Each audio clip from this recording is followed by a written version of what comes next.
So today students we need to discuss about refraction of light. जैसा अपन reflection में understand कर लिया है कि लाइट एक ही मीडियम में रह जाती है बच्चों, यहाँ पर क्या होता है ना, एक इंटरफेस बनाया जाता है। सबसे पहले इस इंटरफेस के अपवर्ड साइड में एक अलग मीडियम होगा। मान लो मैं यहाँ पे मीडियम 1 लिख देता हूँ, ठीक है। और यहाँ पर क्या हो जाएगा, मीडियम 2। जो बाउंड्री सेपरेट करती है उसको इंटरफेस कहते हैं। सबसे पहला काम होता है इंटरफेस पे आप लोग नॉर्मल को ड्रॉ कर लिया करो इस तरह से, बड़े आसानी से, राइट ना बच्चों। तो रिफ्लेक्शन सेज दैट जब कभी कोई लाइट रे इंसिडेंट कराई जाती है इस तरह से, दिख रहा है सभी को, तो नॉर्मल से उसका एंगल कितना हो जाएगा, आई हो जाएगा। You will call this as incident ray, ठीक है। परपेंडिकुलर वाले को मैं नॉर्मल बुलाऊंगा। तो आप बोलोगे सर जी इस लाइट को ना ऐसे सीधे जाने का मन कर रहा था, ऐसे ही इसका स्टैंडर्ड पाथ पे निकल जाती, या तो ये लाइट अवे चले जाएगी बच्चों, या तो ये लाइट टूवर्ड्स आ जाएगी। ये दोनों ही केस को अपन क्या बोलते हैं, रिफ्रैक्शन। क्या कहते हैं अपन लोग, रिफ्रैक्शन।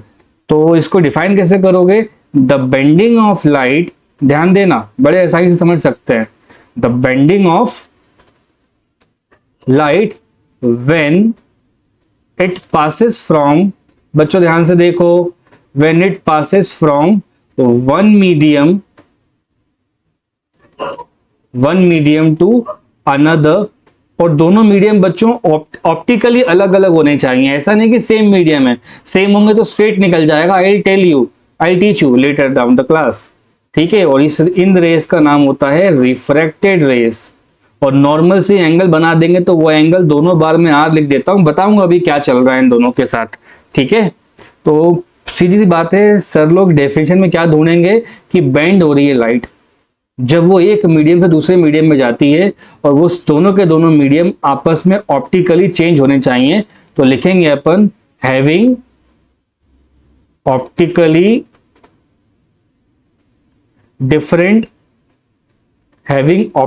Different properties. ये होगी सबसे बेसिक और सिंपलेस्ट डेफिनेशन।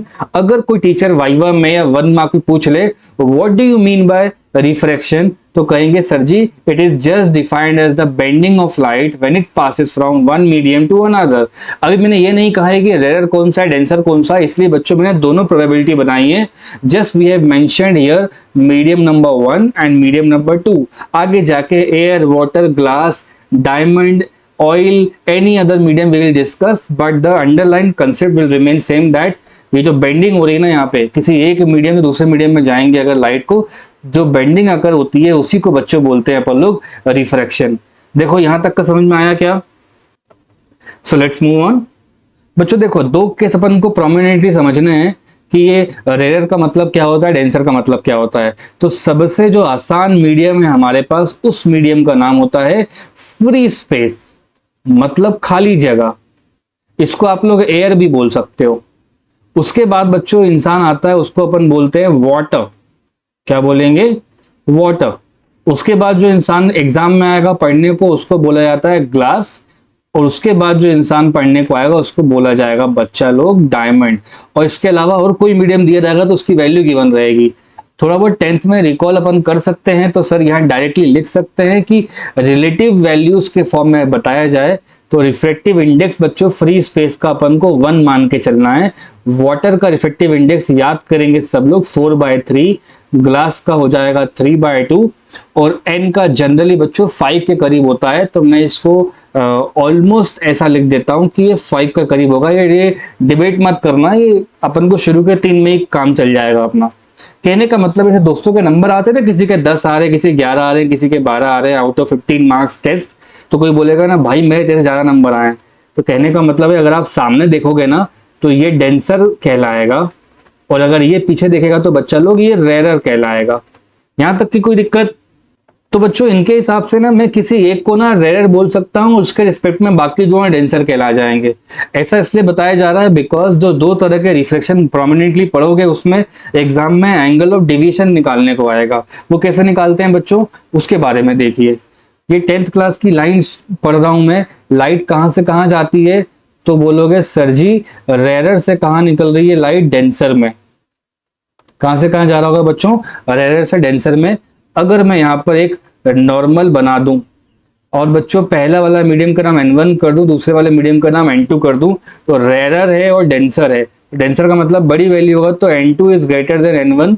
सबसे पहले आप लोग यहाँ पे नॉर्मल ड्रॉ करोगे, बच्चों कर लोगे क्या? हाँ ना तो बोलो। रेरर लिखा है और यहाँ पे क्या लिखा हुआ है बच्चा लोग? डेंसर लिखा हुआ है, राइट। तो कोई भी अगर लाइट रे निकल कर आती है, ठीक है, तो एंगल ऑफ इंसिडेंट बन जाएगा आई। इस लाइट रे को स्ट्रेट जाना था। मैंने 10th क्लास पास करी हुई है, तो मुझे मालूम है कि जब भी लाइट डेंसर में जाती है तो नॉर्मल की तरफ बेंड हो जाती है। ये बिल्कुल ईमानदारी से याद करने वाली चीज है। समझ में आई बात? तो ये लाइट रे कहाँ बेंड हो गई बच्चे लोग? नॉर्मल की तरफ। ये हो गया एंगल ऑफ रिफ्रैक्शन। तो देखो, समझ लो लाइट ना, ये जहां मेरा मार्कर जा रहा है वहां पे देखो, लाइट सीधे निकल के आ रही थी, लाइट बच्चों अंदर बेंड हो गई।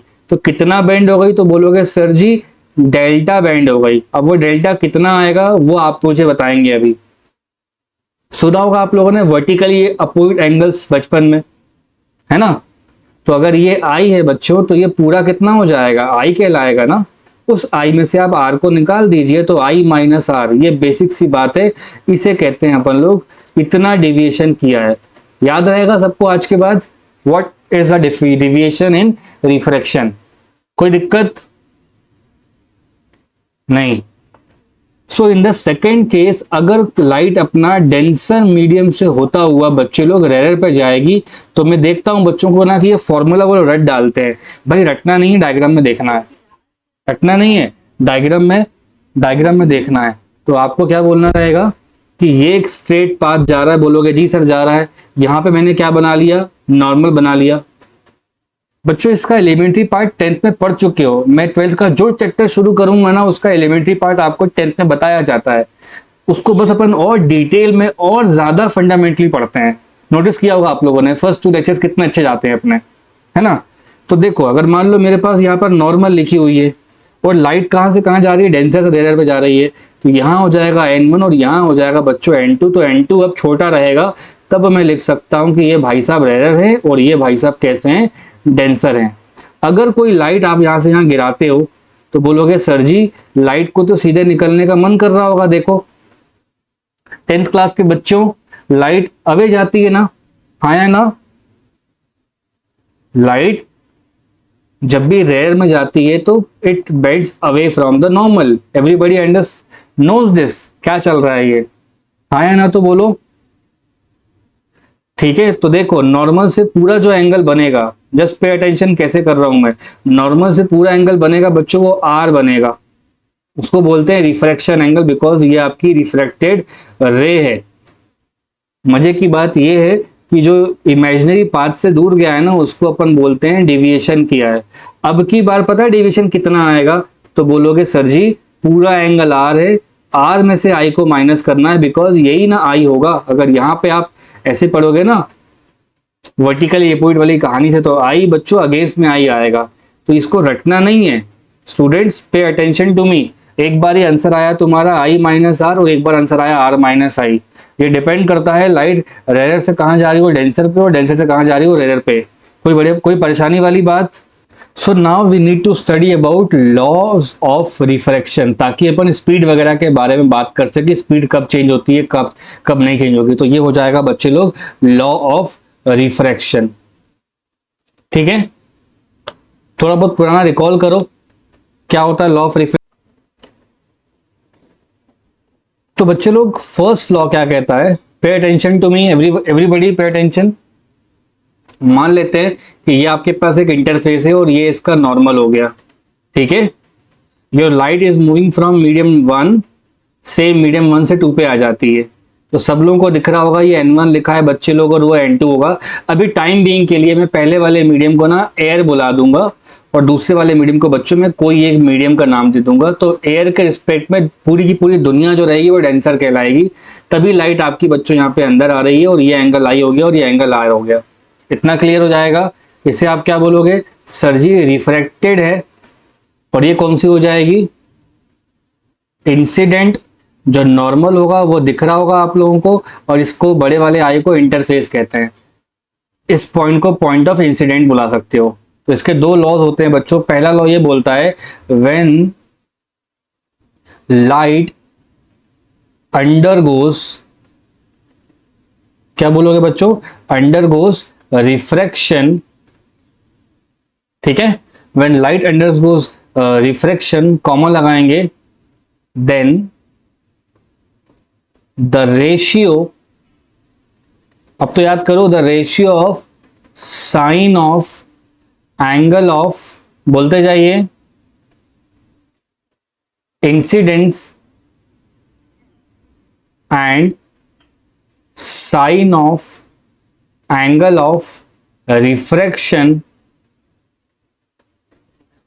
Is a constant, is a constant. कहने का मतलब बच्चों देखो, मेरे साथ साथ देखो, लाइट पहले कौन से मीडियम से निकल रही है? बोलो, कहां से आ रही है?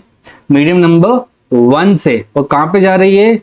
मीडियम नंबर 2 पे। तो फाइनली आप लोग कौन से मीडियम में बैठे हो? सेकेंड मीडियम में बैठे हो बच्चों, ठीक। तो पहला जो एंगल होगा उसको पहले लिखते हैं अपन, ये तरीका है लिखने का। Sine of first angle divide by, बोलो, साइन ऑफ सेकेंड एंगल, बच्चे लोग ये कांस्टेंट होता है, ठीक है। और फिर बोलेंगे and that constant is known as refractive index. क्या मतलब होगा इसका? Refractive index of medium. कोई परेशानी वाली बात तो बोलोगे सर बिल्कुल नहीं है, तो ये हो जाएगा sine of I divide by, बोलो, साइन ऑफ आर। आप कौन से मीडियम में हो, 1 में कि 2 में? बताओ मुझे बच्चों, कौन से मीडियम में हो, 1 में कि 2 में? फाइनली कौन? तो 2 में है तो ऐसा लिखेंगे अपन लोग, N2, ठीक है, विथ रिस्पेक्ट टू N1। तो N2 की वैल्यू को मैंने N बोल दिया बिकॉज अभी मैं आपको सेकेंड नंबर का मीडियम ही पढ़ा रहा हूं बच्चों, और N1 की वैल्यू 1 हो जाएगी। तो बेसिकली ये N/1 लिखा है, इसलिए जो बुक्स वगैरह देखोगे तो वहां पे लिखा रहेगा sine of I divide by sine of R बराबर N। और ये N क्या होता है? ये इस मीडियम का रिफ्रैक्टिव इंडेक्स होता है। बच्चे लोग इस लॉ को, पहले वाले लॉ को स्नेल्स लॉ भी कहते हैं। कोई परेशानी? This law is also known as Snell's law. जो ये लॉ बताता है sine of angle of I divide by sine of angle of R is always a constant and that constant is refractive index, and this law is also known as Snell's law. So students, let us study about the second law, है ना। second law और भी ज्यादा आसान है। आपको दिख रहे हैं बच्चों ये सारे के सारे लाइट रेस, इंसिडेंट रे दिख रहा होगा, नॉर्मल दिख रहा होगा, पॉइंट दिख रहा होगा इंसिडेंट का, रिफ्लेक्टेड दिख रहा होगा, रिफ्रैक्टेड, ये सारे के सारे बच्चों इस प्लेन पे आए हुए हैं ना, है ना। मोबाइल की स्क्रीन पे दिख रहे होंगे आपको, या टीवी स्क्रीन पे दिख रहे होंगे, हमारे लिए कॉपी पे दिख रहे होंगे, और मैथमेटिकली ये प्लेन पर है। तो कहने का मतलब ये है दैट द इंसिडेंट रे, है ना, वर्ड बाय वर्ड लिख रहा हूं मैं, आप भी ऐसा कॉपी में नोट करेंगे। द इंसिडेंट रे, ठीक है, refracted ray, comma, normal and point of incidence, ठीक है, are all lie in the, बोलते जाओ, इन द सेम प्लेन। इसका एक मैथमेटिकल प्रूफ भी है, अपन लेटर डाउन द लेक्चर कर लेंगे, बट अभी के लिए एक लॉ ये स्ट्रेट अवे याद कर लीजिए। इसका फर्स्ट पार्ट है बच्चों हमारे पास, ये इंसिडेंट रे हो गया, रिफ्रैक्टेड हो गया, हम लोगों ने यहाँ पे रिफ्रैक्टिव इंडेक्स पढ़ लिया। अब अपन को जल्दबाजी नहीं करनी है, और कितने तरह के इंडेक्स होते हैं ये पता करना है, और इंडेक्स है क्या बेसिकली, ठीक है। इंडेक्स का मतलब होता है एक न्यूमेरिकल वैल्यू जो कितनी डिग्री पे बेंड करेगा लाइट को, वो बताता है बच्चों। देखो ना, sine I by sine R angle की टर्म है ना ये, तो बस एक 12th के बच्चों ये क्या लिखा हुआ है, साइन आई मतलब एक एंगल की वैल्यू होगी है, और साइन आर क्या हो जाएगा, एक एंगल की वैल्यू हो जाएगी। तो दोनों को डिवाइड कर दूंगा तो एक न्यूमेरिकल वैल्यू आएगी, तो आंसर होगा। वाइवा की बात हो रही है यहाँ पे अब सब। तो refractive index is a numerical value, क्या है बच्चों ये, numerical value which represents the degree of bending between the two mediums. Two medium बोल सकते हैं या मीडिया बोल सकते हैं। कोई परेशानी वाली बात इस पॉइंट में? I don't think so. बच्चे लोग, अब अपन लोगों को यह समझना है कि कितने टाइप के नोटेशन चलते हैं मार्केट में। नोटेशन का मतलब है, जैसे मैंने आपको लॉ लिख के दिया ना यहाँ पे, साइन आई डिवाइड बाय, बोलो साइन आर, राइट। तो एज पर द टॉपिक आपको यहाँ दिख रहा है ये फॉर्मूला, देखो sine I by sine R क्या कह रहा है बच्चों, बताना मुझे। n2 बाय n1 कह रहा है ना। तो फाइनली आप किस मीडियम में थे? n2 में। कहां से आए हो? n1 से। तो इसको ऐसे भी लिखते हैं n21। किसी किसी बुक में ऐसा लिखा रहेगा n21, कहीं कहीं ऐसा लिखा रहेगा n21। ये सब बच्चों को परेशान करने के तरीके हैं, आप बस केवल एक याद कर लीजिए, n21। तो कहने का मतलब है n21 का क्या मीनिंग हो जाएगा? रिफ्रैक्टिव इंडेक्स ऑफ, पहले कौन सा वर्ड लिखा है बोलो? 2। कहां से चल के आए हो आप लोग? 1। अगर कहीं गलती से n12 लिखा है, इसका मतलब क्या है? लाइट उल्टा चल के गई है। और रिफ्रैक्टिव इंडेक्स ऑफ, बोलो medium 1 with respect to medium 2। ये नोटेशन से याद होने चाहिए। अलग अलग नोटबुक पढ़ोगे तो वहां पे अलग अलग तरीके से प्रेजेंट किया गया होगा। इन सब का मतलब है, जैसे किसी का स्कूल का नाम होता है ना टीनू मीनू, घर का नाम कुछ और होता है, नहीं उल्टा बोल दिया। हाँ, तो सब बराबर ही होता है ना बच्चों। So students, let us quickly understand कि कितने टाइप के रिफ्रैक्टिव इंडेक्स अपन को क्वेश्चन में या टॉपिक में या थ्योरी पढ़ते वक्त मिल सकते हैं। तो टाइप्स ऑफ रिफ्रैक्टिव इंडेक्स, बच्चों इसको दो कैटेगरी में पढ़ाया जाता है। एक होता है एब्सोल्यूट रिफ्रैक्टिव इंडेक्स। क्या कहोगे? Absolute refractive index. और दूसरे वाले का नाम होता है रिलेटिव रिफ्रैक्टिव इंडेक्स। ठीक है, फर्स्ट क्या है? एब्सोल्यूट। एब्सोल्यूट वर्ड पे ध्यान दो। अगर केवल n लिखा रहे, मान लो 1, समझ जाना ये एयर का है। अगर कहीं पे n लिखा रहा है 4/3, क्या बोलोगे? सर जी 10 से मालूम है ये पानी का होता है। अगर n लिखा होगा 3/2, समझ जाना किसका होगा? ये ग्लास का। लेकिन ये जो दोनों वैल्यूज दे रखी है ना, ये वाटर की और ग्लास की, बच्चों ये किसके रिस्पेक्ट में होती हैं? तो यहां लिख रहा हूं मैं, विथ रिस्पेक्ट टू एयर के रिस्पेक्ट में होती हैं, वैक्यूम के रिस्पेक्ट में होती हैं, या तो ये फ्री स्पेस के रिस्पेक्ट में होती हैं। कहने का मतलब है एब्सोल्यूट मतलब खुद की वैल्यू होती है, और एब्सोल्यूट रिफ्रैक्टिव इंडेक्स हमेशा 1 से बड़ा होता है। It is always greater than 1। But when we talk about relative, तो इसका मतलब यह है कि मान लो मेरे 10 नंबर आए, मेरे दोस्त के 12 नंबर आए, तो उसके मेरे से ज्यादा आए और मेरे उससे कम आए, मतलब मेरे से उसको देखेंगे तो वो डेंसर कहलाएगा, और वो मेरे को देखेगा तो मैं उससे रेयर कहलाऊंगा। बात समझ में आ रही है? तो इसका मतलब ये है कि रिफ्रैक्टिव इंडेक्स हमेशा ऐसे प्रेजेंट किया जाता है, n21 लिखा होगा, n2 है ना, n12 भी लिखा हो सकता है, n2 यहाँ 1 लिखा हो सकता है। मतलब जब दो दो मीडियम के नाम मेंशन किए जाएं, समझ जाना ये देखा देखी कर रहे हैं या रिलेटिव कंपैरिजन कर रहे हैं। किसका? उस मीडियम का किसी रिलेटिव मीडियम के साथ। It might be denser, it might be rare, based upon your previous concept. Absolute का मतलब होता है भैया स्कोर की से फर्क नहीं पड़ता, ये पूरी फिक्स वैल्यू रहेंगी। इसलिए यहां पे लिखा है रिफ्रैक्टिव इंडेक्स में बी, ये सब आपके फंडामेंटल बिल्ड हो रहे हैं बच्चों, मे बी लेस देन और ग्रेटर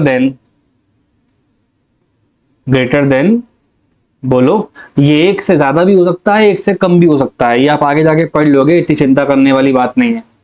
टॉपिक समझ में आया बच्चों?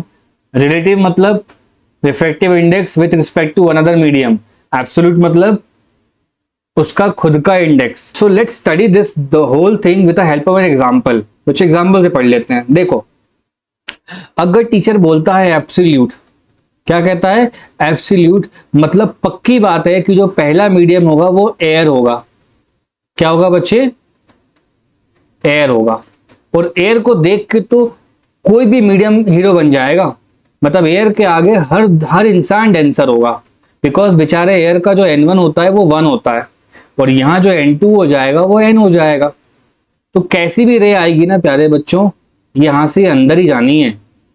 तो यहाँ पे अगर आई लिख रहा है टीचर और यहाँ पे अगर आर लिख रहा है, तो सारे के सारे बच्चे एक झटक में इसको लिखना सीखो। How do you write refractive index? तो लिखते हैं साइन ऑफ पहला angle divide by sine of दूसरा एंगल।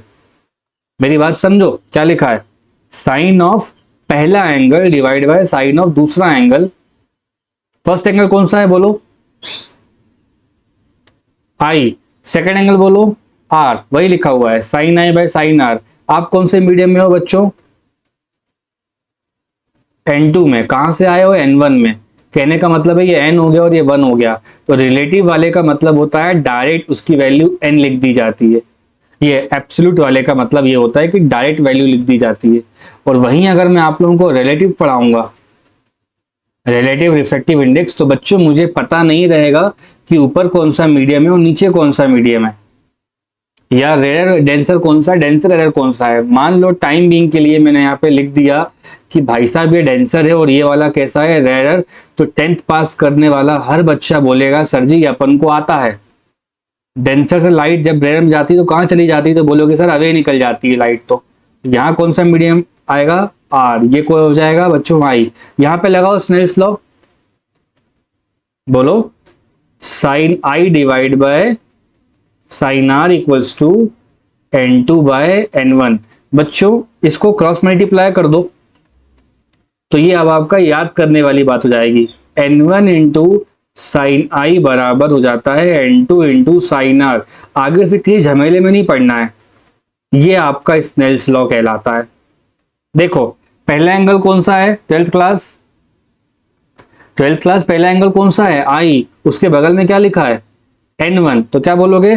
N1 टाइम्स साइन आई बराबर N2 टाइम्स साइन आर, वही तो लिखा है। अब यहाँ पे मैं रमेश सुरेश कर दूं, है ना, कोई भी रैंडम नाम रख दूं, साइन ऑफ एंगल ए नीचे साइन ऑफ एंगल बी, तो क्या बोलोगे सर कोई दिक्कत नहीं है अपन को, अपन ने हैक तो याद कर लिया है ना।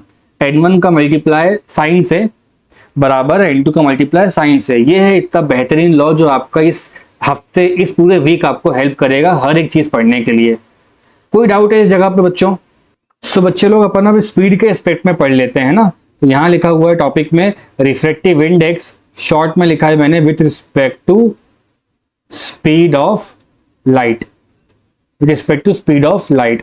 बच्चों ये जो बेंड करने का जो फिनोमिना निकल कर आया है ना मार्केट में, वो ऐसे निकल कर आया है जैसे कि लाइट जब डेंसर मीडियम में चल के जाएगी ना, तो क्या हो जाएगी लाइट बच्चों, इसकी स्पीड कम होने लग जाएगी।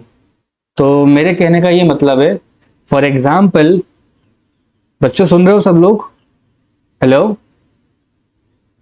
फॉर एग्जाम्पल अगर फर्स्ट मीडियम आपका है, फर्स्ट में आपको मैं एब्सोल्यूट कैटेगरी में पढ़ाऊं, ठीक है, और एब्सोल्यूट में जो पहला मीडियम होता है वो चिल्ला चिल्ला के बोलता है कि मैं और कुछ नहीं हूं, मैं कौन हूं? एयर। कौन हूं मैं? एयर। ठीक है, तो लाइट जब एयर से पास होती है तो फास्टेस्ट चल रही होती है बच्चों, सबसे मैक्सिमम स्पीड लाइट की एयर में होती है। और किसी मीडियम में एंटर करती है ना बच्चों लाइट, तो उसकी स्पीड कमजोर हो जाती है। ये चीजें अपन ईएमवी में पढ़ लेंगे चैप्टर नंबर 8 में, टेंशन लेने की कोई बात नहीं है अभी, ठीक है, कोई दिक्कत वाली बात नहीं है। तो मान लो ये आपके पास लाइट ऐसे करके आता है, ठीक है, आई आया, आप सबको पता है सर ये अंदर बेंड करवाना चाहिए मेरे को। तो जब लाइट चल रही होती है एयर में तो उसकी स्पीड को ना छोटा वाला सी लिखते हैं, और सी की वैल्यू पूरी दुनिया जानती है, ये होती है 3 × 10⁸ मीटर पर सेकेंड, आया ना।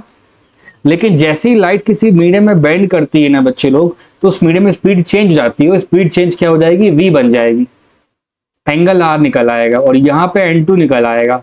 ऑब्वियसली N2 क्या हो जाएगा? डेंसर हो जाएगा, बिकॉज ये एक मीडियम है। कितने बच्चों को आता है स्नेल्स लॉ लगाता है? यहाँ पे फटाक से लगा के दिखाओ। तो बोलोगे सर ये लीजिए, साइन ऑफ पहला एंगल डिवाइड बाय क्या सुना होगा आपने? साइन ऑफ दूसरा angle, sine of I divide by sine of R, यही सुना है ना? हाँ या ना? इक्वल्स टू कितना सुना है अपन ने? N2 बाय N1 अभी तक की क्लास में, जो n/1 हो जाता है। बच्चे लोग इसको ऐसे ही बताया जाता है। देखो look at the bigger picture, सबसे ऊपर क्या लिखा है? C, उसके बाद एक इंटरफेस आया, और फिर नीचे क्या लिखा है? V। तो वैसे का वैसे लिख डालो ना आप लोग भी, क्या दिक्कत है आपको? C लिख लो, इंटरफेस लगा दो और V लिख लो। कहने का मतलब है स्पीड ऑफ लाइट से भी बताया जाता है इसका formula, speed of light in air divide by, यहां क्या लिखा है पढ़िए, speed of light in medium. ये चीज हो जाएगी बच्चे लोग आपकी अब sine I by sine R के, जो इवेंचुअली बच्चों एन के बराबर था। बात समझ रहे हो मेरी, मैं क्या बोलना चाह रहा हूं? तो डायरेक्टली क्या आ गया तुम्हारा आंसर, रिफ्रैक्टिव इंडेक्स कैसे निकल गया अपना। हर बच्चा क्लास का बोल देगा सर जी ये रहा आप उनका फॉर्मूला। भूलना नहीं है कि एयर ऊपर आएगा मीडियम नीचे आएगा, बड़ा सिंपल है।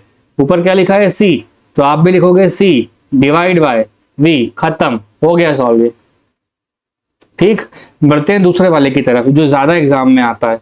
इसको बोला गया है बच्चों रिलेटिव रिफ्रैक्टिव इंडेक्स। पूरी दुनिया जानती है, कैसे पढ़ेंगे अपन इसको।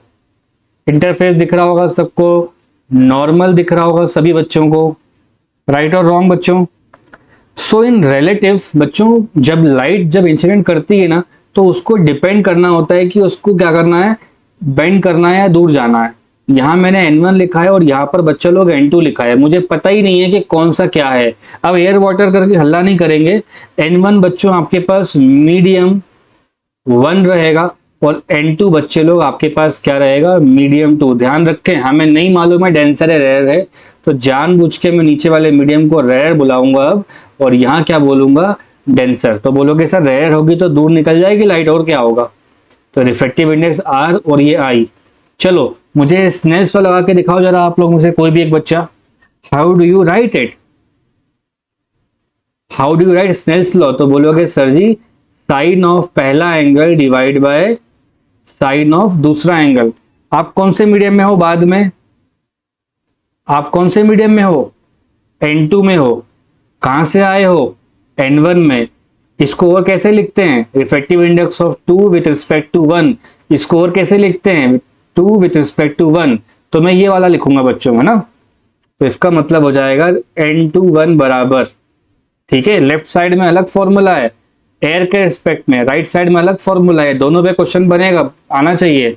याद भी नहीं करना है इसको। तो लाइट जब पहले मीडियम में होगी तो स्पीड का नाम V1 हो जाएगा, दूसरे मीडियम में होगी तो स्पीड का नाम V2 हो जाएगा। जैसे घर से हम सबको आजादी चाहिए होती है ना घूमने फिरने की, और अभी तो खैर आजादी चाहिए नहीं किसी को। यहाँ पे रेयर लिखा हुआ है बच्चों, रेयर का मतलब है अगर कोई लाइट रेयर में जाती है तो स्पीड उसकी बढ़ जाती है, तो V2 बड़ी ज्यादा हो जाएगा बच्चों। और डेंसर में आएगा तो देखो डेंसर में रहेगा तो कम रहेगा पहले वाले मीडियम से। ये बिल्कुल रूल्स हैं, याद करने हैं अपन को। दूर इसलिए जा रहा है क्योंकि तेज चल रहा है ये, समझे बच्चों। V2 is greater than V1 just because it is moving at more velocity than V1। तो समझना बहुत आसान है, मेरे मार्कर को देखो, ऊपर क्या लिखा है V1, फिर क्या आया है इंटरफेस आया, फिर नीचे क्या लिखा है V2। इसको ढंग से इंग्लिश मैडम की लैंग्वेज में लिख दो। कैसे लिखोगे, स्पीड ऑफ लाइट कहां पर बताना है, तो बोलोगे सर जी मीडियम किसमें, 1 में। नीचे क्या लिखोगे, स्पीड ऑफ लाइट इन, बोलते जाओ, मीडियम 2। डाउट नहीं आना चाहिए भाई यहाँ पे। पहले कौन सा होगा V1, बाद में कौन सा होगा V2। अब कौन कम होगा कौन ज्यादा होगा वो कौन बताएगा बच्चों, वो बताने वाले का नाम है मीडियम की प्रॉपर्टी, जो पहले लिखी रहेगी, रेयर है डेंसर है। आप फॉर्मूला मत पलट देना। कई बच्चे ऐसा डाउट रखते हैं कि लाइट रेयर डेंसर जाएगी तो मीडियम 2/1 करना है, 1/2। कुछ नहीं करना बच्चों, पहला वाला मीडियम ऊपर आएगा, दूसरा वाला मीडियम, बोलो लाइट का पाथ देखो भाई, 12th के बच्चे हो आप लोग, लाइट का पाथ देखो, पहला मीडियम कौन सा आ रहा है N1, दूसरा मीडियम कौन सा आ रहा है N2। Is this clear. So students अपन इसको सेंटेंस में भी लिख लेते हैं। इफ समबडी आस्क यू कि बच्चों एब्सोल्यूट रिफ्रैक्टिव इंडेक्स एक्चुअली है क्या, तो बोलोगे भैया विथ रिस्पेक्ट टू एयर, तो रिफ्रैक्टिव इंडेक्स ऑफ मीडियम किसके रिस्पेक्ट में होगा, वो हम एयर बोलेंगे या कोई टीचर उसको फ्री स्पेस बोलेगा। वैक्यूम मत बोलना वरना हल्ला करने लगेंगे बच्चे कि वैक्यूम में लाइट जाती है तो कैसे जाती है वगैरह वगैरह, वो EMB में बता दिया जाएगा आपको, है ना। और हमारे पास क्या हो जाएगा, रिलेटिव रिफ्रैक्टिव इंडेक्स हो जाएगा। तो नाम में उसके रिलेटिव लिखा हुआ है, मतलब अपन अपने पड़ोसी से बड़बड़ कर रहे हैं। तो ये हो जाएगा रिफ्रैक्टिव इंडेक्स ऑफ मीडियम, किसके रिस्पेक्ट में बच्चे लोग, with respect to another medium. ये आप समझ जाओगे क्या अच्छे से, क्या ये पे समझ में आ गया अपन को।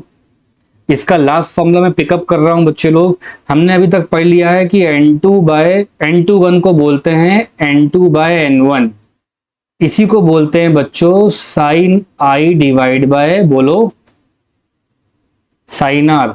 इसी चीज को बोलते हैं V1/V2। स्पीड का फॉर्मूला होता है फ्रीक्वेंसी टाइम्स वेवलेंथ, और यहां हो जाएगा फ्रीक्वेंसी टाइम्स वेवलेंथ। तो 1 1 2 2 लिखा है, तो यहाँ 1 और यहाँ 2 आ जाएगा करस्पॉन्डिंगली। फिर बच्चा बोलेगा सर जी आपने भेदभाव क्यों करा, आपने फ्रीक्वेंसी क्यों नहीं चेंज करा। तो बच्चों ये 1 मार्क की रीजनिंग होती है, वो मैं यहाँ लिख देता हूं। व्हेन अ लाइट अंडरगोस, जब कोई लाइट रिफ्रैक्शन करती है, when a light undergoes refraction comma it's wavelength changes, it's, बोलो, उसका वेवलेंथ मीडियम के हिसाब से चेंज होगा, बट द फ्रीक्वेंसी, ये 1 मार्क का बोर्ड में आ चुका क्वेश्चन है, ध्यान रखना, आप अलग पेन से बोल्ड कर लेना। फ्रीक्वेंसी 100 बार हो जाए रिफ्रैक्शन चेंज नहीं हो सकती है। फिर आप बोलोगे सर रीजन क्या है कि वेवलेंथ चेंज हो रहा है फ्रीक्वेंसी चेंज नहीं हो रहा है। तो बच्चा लोग वेवलेंथ जो होता है वो मीडियम की प्रॉपर्टी होता है। किसकी प्रॉपर्टी होता है, मीडियम की प्रॉपर्टी होता है, ठीक है। लेकिन वहीं अगर कोई बात करे लाइट की फ्रीक्वेंसी की, तो वहां पे बोला जाता है कि जो फ्रीक्वेंसी है वो सोर्स की प्रॉपर्टी होती है। जो लाइट, उस लाइट का सोर्स होगा ना बच्चों, वो उसकी प्रॉपर्टी कहलाती है। 1 मार्क के इतना काफी रहेगा। आज के बाद एग्जाम में आ जाएगा तो क्या बोलोगे सर जी जब जब लाइट रिफ्रैक्शन करती है तो वेवलेंथ चेंज होगा, बट बोलो फ्रीक्वेंसी चेंज नहीं होगा। और V का फॉर्मूला F टाइम्स लैम्डा कहां से आ रहा है, तो ये छोटे बच्चों की किताब से उठाया हुआ है मैंने, जहां कोई भी स्पीड ऑफ वेव बच्चे लोग फ्रीक्वेंसी इनटू वेवलेंथ होता है। यकीन ना आए तो 9th क्लास में जाकर के देखेंगे, स्पीड ऑफ लाइट। कोई दिक्कत, तो बहुत ही अच्छे से हम लोगों ने बच्चों आज एक बहुत ही बड़ा फॉर्मूला निकाल लिया है। ये रहा बच्चों, sine I by sine R कितना होगा N21, इसको N2/N1 बोलते हैं, V1/V2 बोलते हैं, और लैम्डा 1/λ2 बोलते हैं। तो कहने का मतलब इतना सा है कि अगर सर कभी गलती से V1/V2 लिख दें तो उसका मतलब हो जाएगा लैम्डा 1/λ2, उसका मतलब हो जाएगा बच्चा लोग N2/N1। इससे ढेर सारे क्वेश्चन कर पाओगे आप लोग। जैसे कि मान लो ये एक मीडियम हो गया और ये एक मीडियम हो गया, मीडियम बोल रहा हूं, दोनों के दोनों एक ही कंडीशन कर देते हैं, ठीक है। लास्ट टू लास्ट ईयर के पेपर की थोड़ी बहुत कनेक्टेड बात पूछ रहा हूं। ये केस 1 है और ये केस 2 है, मुझे आप लोग ही आंसर करेंगे। फर्स्ट केस में बच्चा लोग रेड लाइट है और सेकंड केस में ब्लू लाइट है, और दोनों के दोनों केस में एग्जैक्ट इक्वल, ये रेड जो लाइट है को रेड से बना के दिखाता हूं, ये रेड वाली लाइट का जो एंगल है और बच्चे लोग ब्लू वाली लाइट का जो एंगल है वो दोनों में बराबर है। और दोनों के दोनों बच्चे लोग एयर से आ रहे हैं। कहां से आ रहे हैं, एयर से, और किसी मीडियम में जा रहे हैं। तो मीडियम का नाम क्या रख देते हैं अपन लोग, पानी रख देते हैं, तो water. My question to all the classes, इन दोनों में से कौन ज्यादा डिविएट करेगा और कौन कैसा परफॉर्म करेगा। तो आप बोलोगे सर जी पहले तो आप उनका अज्यूम वाला पाथ बना लीजिए, जो इमेजिनरी पाथ ऐसे जाना था। अब मुझे बताओ कौन ज्यादा डिविएट करेगा, ऊपर लिखा हुआ है आंसर।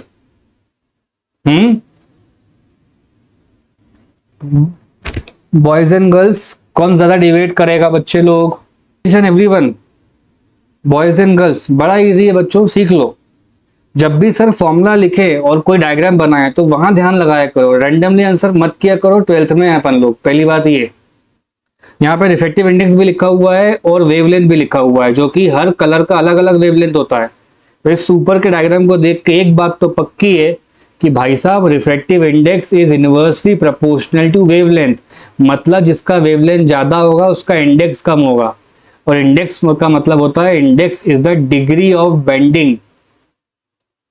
ये बताता है कि जो लाइट डिग्री ऑफ बेंड करेगी कि नहीं करेगी। तो बचपन में चिल्ला चिल्ला के बोलते हैं ना, red light deviate the least and violet deviate the most. बच्चों यहां से बोल रहे होते हैं जो रेड लाइट है हमारी वो हल्का सा डिविएट करेगी नॉर्मल की तरफ, क्योंकि इसको करना रिफ्रैक्शन ही है। और जो वॉयलेट वाली होगी प्यारे बच्चों, वो ज्यादा डिविएट करेगी, इसका अलग एंगल आएगा। द ओनली रीजन इज कि हम सबको बचपन में पढ़ाया जाता है ऐसा विबग्योर नाम का एक शॉर्टकट लिंगो, जिसमें ये बोलते हैं कि रेड लाइट के पास क्या है, वेवलेंथ। याद आया कुछ? हाँ, ऐसा लिखेंगे, wavelength of red is greater than wavelength of, मान लो वॉयलेट लिख दूं या ब्लू लिख दूं, तो बच्चों मैंने ब्लू से पढ़ा हुआ है तो मैंने यहाँ ब्लू लिख दिया है। तो जो डिविएशन आएगा वो क्या आएगा, रेड का कम आएगा, किससे, डिविएशन ऑफ ब्लू से। अब कलर वलर चेंज करूंगा, मान लो येलो कर दिया मैंने, ग्रीन कर दिया, तो क्या आप सब बच्चे केपेबल हो ना ये सब करने के? हाँ ना बोलो, कर लेंगे बॉयज एंड गर्ल्स?